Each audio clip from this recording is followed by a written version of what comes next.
இலங்கை அணிக்கு எதிரான ஒருநாள் தொடர் மற்றும் டி20 தொடருக்கான இந்திய அணி நேற்று அறிவிக்கப்பட்டது.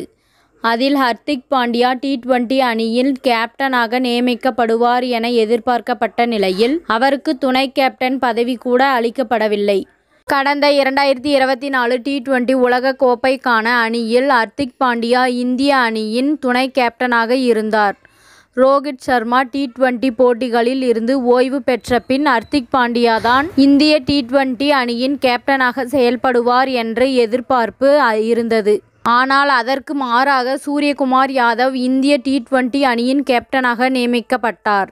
இதன் பின்னணியில் புதிய பயிற்சியாளர் கௌதம் கம்பீர் இருப்பதாக கூறப்படுகின்றது. ஆனால் அவர் ஹர்திக் பாண்டியா வேண்டும் என முடிவு எடுக்க என்ன காரணம் என்பது குறித்து பல்வேறு தகவல்கள் வலம் வருகின்றன. அதில் முக்கியமான ஒன்றுதான் அவரது மனைவி குறித்த விவகாரம். ஹர்திக் பாண்டியா மற்றும் அவரது மனைவி நடாஷா ஸ்டான்கோவிக் விவாகரத்து செய்ய உள்ளதாக அறிவித்துள்ளனர். இலங்கை தொடருக்கான இந்திய அணி அறிவிக்கும் வரை அந்த அறிவிப்பு பொது வெளியில் அறிவிக்கப்படவில்லை. ஆனால் அவர்களது பிரிவு குறித்து பிசிசிஐ அதிகாரிகளுக்கு முன்பே தெரியும் என கூறப்படுகின்றது. அதன் காரணமாகவே ஹர்திக் பாண்டியாவுக்கு கேப்டன் பதவி அளிக்க வேண்டாம் என பிசிசிஐ மற்றும் புதிய தலைமை பயிற்சியாளர் கம்பீர் முடிவு எடுத்து இருப்பதாக கூறப்படுகின்றது. ஹர்திக் பாண்டியா கடந்த 6 மாதங்களாகவே மனவேதனையில் இருந்து வருகிறார். முதலில் அவர் மும்பை இந்தியன்ஸ் அணி கேப்டனாக நியமிக்கப்பட்டதை அந்த அணியின் ரசிகர்கள் விரும்பவில்லை. அதனால் ரசிகர்களின் எதிர்பார்ப்பை எதிர்கொண்டார். அந்த அணியின் வீரர்கள் மத்தியிலும் அவருக்கு ஆதரவு இல்லை. அடுத்து அவரது தனிப்பட்ட வாழ்விலும் மனைவியுடன் கருத்து வேறுபாடுகள் காரணமாக அவர் சோகத்தில் இருந்தார்.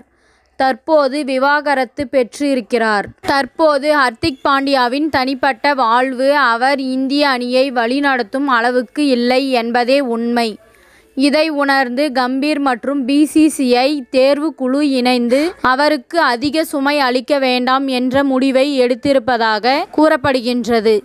அந்த வகையில் ஹர்திக் பாண்டியாவின் தனிப்பட்ட வாழ்வு அவரது கிரிக்கெட் வாழ்வை மோசமாக பாதித்திருக்கின்றது.